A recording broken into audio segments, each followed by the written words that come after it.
નમસ્કાર મિત્રો, તમને બધાને ખ્યાલ જ હશે કે ભારતીય બંધારણમાં અનુચ્છેદ 19 નું ખૂબ જ આગવું મહત્વ છે.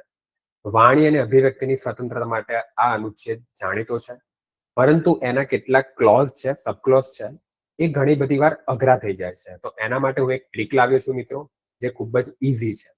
તમને ખબર હશે કે 19(1)A હેઠળ સ્મોલ એ હેઠળ વાણી અને અભિવ્યક્તિની સ્વતંત્રતા, બરાબર મિત્રો? તો હવે આપણે કોઈ વસ્તુને અભિવ્યક્ત કરવું હોય તો લોકો જોઈએ, બરાબર? તો લોકો માટે 19(1)B માં શું કર્યું? શાંતિપૂર્વક લોકોને તમે એકઠા કર્યા. એટલે પહેલા તમે વાણીથી અભિવ્યક્ત કર્યું, પછી 19(1)A(B) હેઠળ તમે શાંતિપૂર્વક લોકોને એકઠા કરો છો.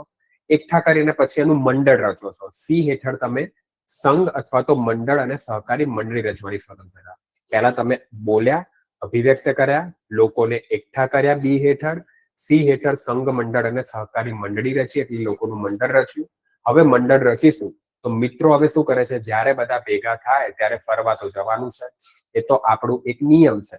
તો 19(1)D હેઠળ ગમે તે પ્રદેશમાં તમે ફર્યા, તમે ત્યાં ફરો છો. ઉદાહરણ તરીકે તમે ગુજરાતમાં ફરો છો, તો ગુજરાતમાં તમે ફર્યા તો 19(1)E હેઠળ તે પ્રદેશ તમને ગુજરાત ખૂબ જ ગમ્યો. તમે રિવરફ્રન્ટ ગયા, સરદાર પટેલ માં તમે એ દેખવા ગયા, તો તમને ગમે છે, તો તમે એ પ્રદેશમાં વસવાટ કરો છો.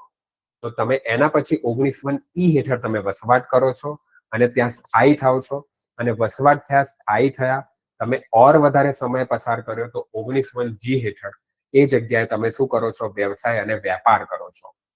તો આથી તમે બધા આર્ટિકલ યાદ રાખી શકો છો કે સૌ પ્રથમ તમે વાણી અને અભિવ્યક્તિ કરી, બધાને ભેગા કર્યા, બધાને ભેગા કરીને મંડળ રચ્યું, મંડળ રચીને ફરવા ગયા, ફરવા ગઈને ત્યાં વસવાટ કર્યો અને વસવાટ કરીને ત્યાં વ્યાપાર કર્યો. 19(1)A થી G સુધી.